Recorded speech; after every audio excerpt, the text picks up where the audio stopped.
यानी कि राज्य ऐसा प्रावधान लागू करेगा जिससे पर्यावरण का संरक्षण हो सके, वन्य एवं वन्य जीवों की रक्षा हो सके।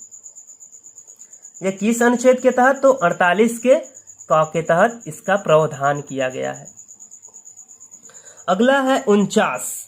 इसके तहत राष्ट्रीय महत्व स्मारक का संरक्षण किया गया है। 49 इसका मतलब क्या हुआ कि राष्ट्रीय महत्व के स्मारकों, स्थानों एवं वस्तुओं का संरक्षण करना राष्ट्र के प्रत्येक व्यक्ति का क्या होगा? कर्तव्य होगा। ये राज्य के नीति निर्देशक तत्व के तहत कहा गया है। ठीक है, उसके बाद है 50 नंबर अनुच्छेद है क्या? कार्यपालिका का न्यायपालिका से पृथक्करण 50-50, कार्यपालिका 50, न्यायपालिका 50। कार्यपालिका का न्यायपालिका से पृथक्करण किस अनुच्छेद के तहत यह प्रावधान किया गया है? अनुच्छेद 50 के तहत। अगला अनुच्छेद है 51 नंबर, अंतर्राष्ट्रीय शांति एवं सुरक्षा। ये शॉर्टकट हम लिखे हैं, ठीक है, ताकि आपको याद रह सके। इसका मतलब क्या हुआ कि राज्य की लोक सेवाओं में या फिर अंतर्राष्ट्रीय शांति एवं सुरक्षा की अभिवृद्धि होगी, राष्ट्रों के बीच न्याय संगत एवं सम्मानपूर्व संबंध तथा अंतर्राष्ट्रीय विवादों को मध्यस्थता से निपटाने के लिए प्रोत्साहन देने का राज्य प्रयास करेगी। अंतर्राष्ट्रीय सुरक्षा एवं शांति का भी प्रयास करेगी। ठीक है, अगला अनुच्छेद है 51 का क। इसके तहत मूल कर्तव्य का वर्णन किया गया है और मूल कर्तव्य कितना है? 11 है मूल कर्तव्य। और इससे पहले वाले वीडियो में मैंने बताया है मूल अधिकार के बारे में।